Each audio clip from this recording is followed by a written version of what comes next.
When you talk about European cuisine, most people think of rich comfort foods, hearty stews, like the Hungarian goulash, stuffed cabbage rolls, Polish kielbasa, smoked meats and pickles.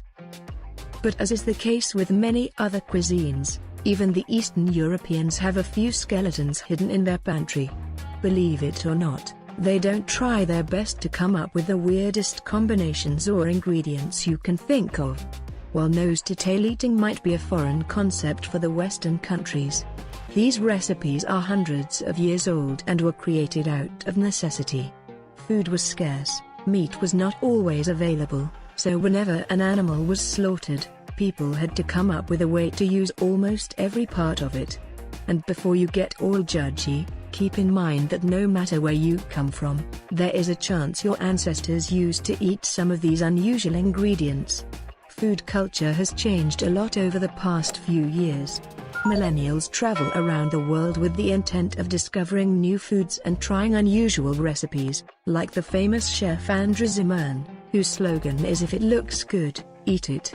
He must have broken his own rule. So without further ado, let us discover the top 10 weirdest and exotic European foods. First on the list, boiled sheep's head. The habit of cooking the animal's head is very common in many African countries, but not strange to some European countries, like Iceland, where svith is a traditional dish consisting of a sheep's head cut in half and then boiled. Although not as common in Eastern European countries, you can still find households where sheep or lamb head is boiled or oven roasted.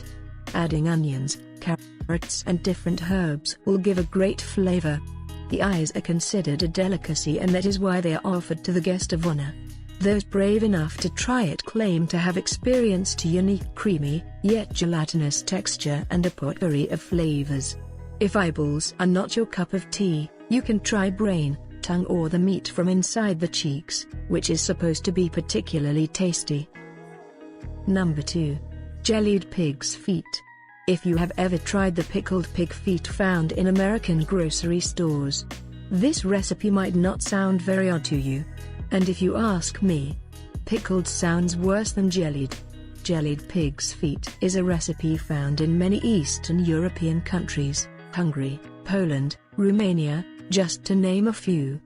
There is also a Jewish recipe, pecha, that is similar, but uses calf's feet. The feet are cooked for hours along with other pieces of meat, ears, tails, head, onions, carrots, garlic, herbs.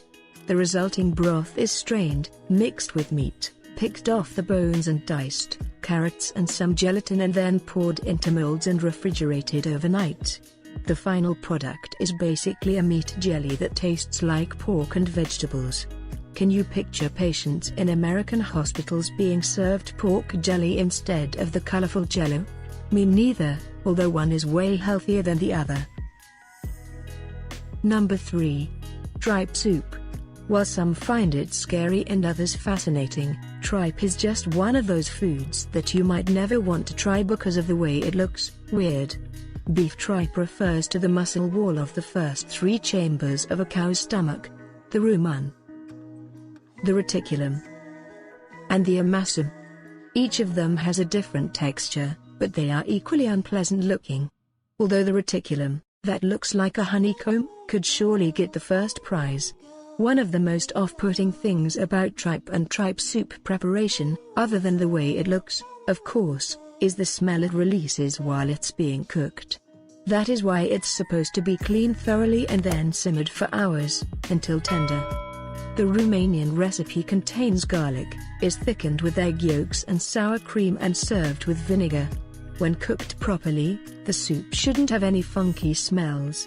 Before you dismiss it altogether, you might want to keep in mind that this soup is considered a very efficient hangover cure.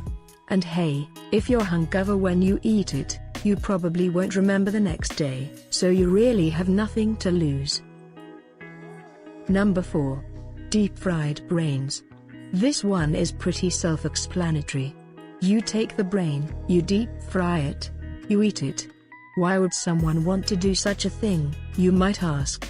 To become smarter. Of course. If it was that easy.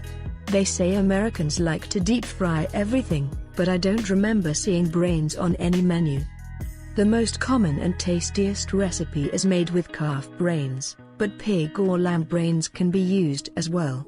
While the outside is nice and crispy, the inside has a very creamy fatty texture, which is not surprising, since the brain is primarily composed of fat.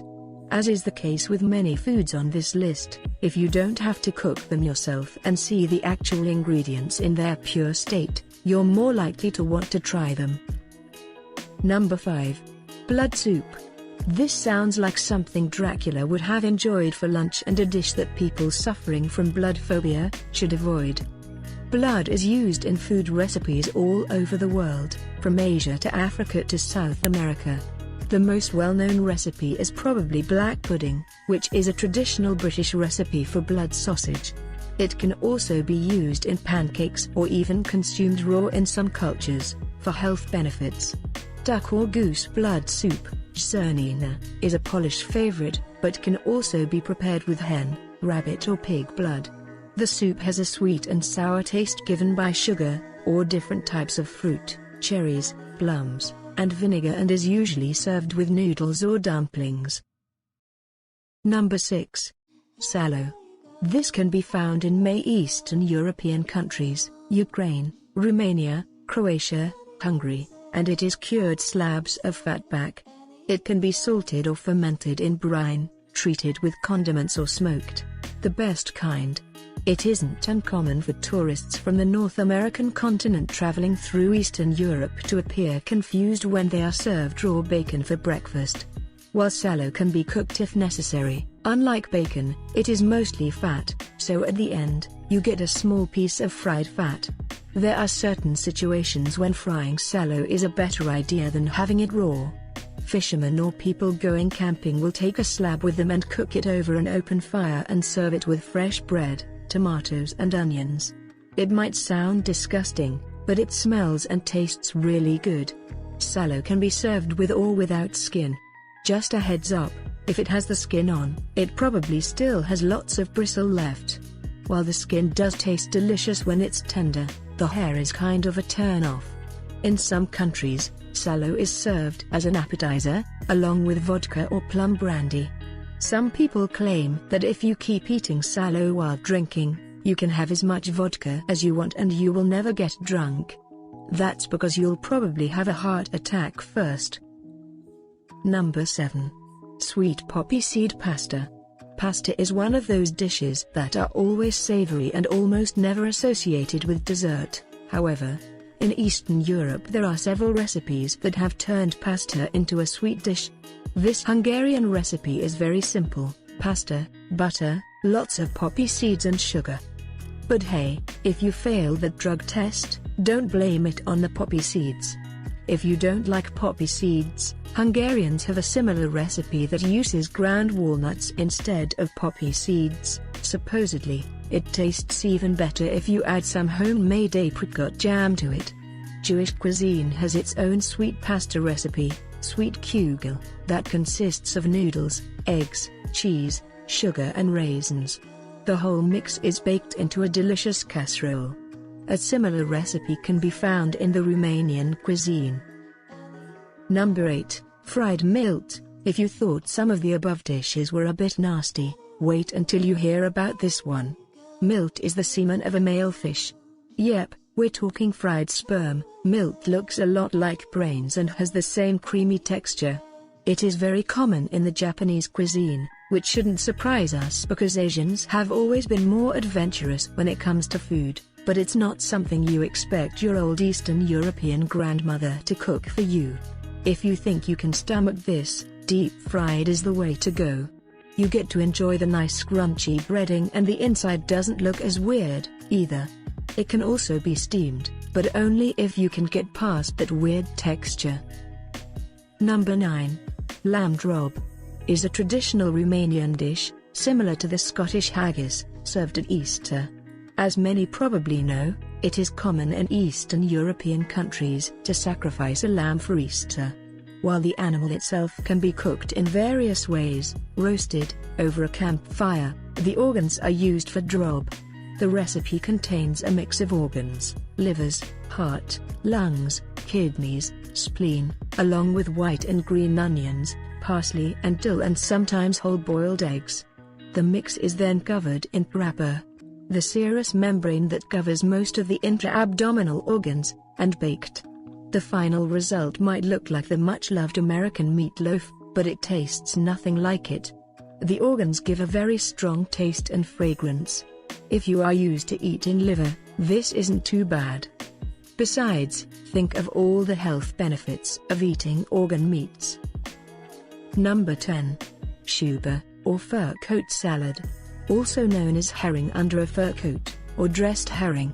This is a Russian salad consisting of several layers of diced pickled herring, cooked vegetables, potatoes, carrots, covered in a coat of grated beets mixed with mayonnaise. Some recipes also contain boiled eggs, raw red onions, grated apple. So many unusual layers. Right? It's like tuna salad meets potato, salad meets house, salad meets have some beets, they're good for you. If you ever have to eat pickled herring, you can pretty much say you found yourself in a pickle. This is traditionally served at the New Year's meal and was often served by Soviet Jews on Shabbat and after Yom Kippur, when Jewish rituals had to be practiced in secret.